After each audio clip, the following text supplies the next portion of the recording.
right, guys, welcome back to my channel. I am going to be going through some of the things that I eat within a day, and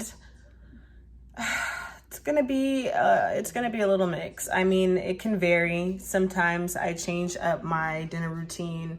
For the most part, I keep my dinner parts the same.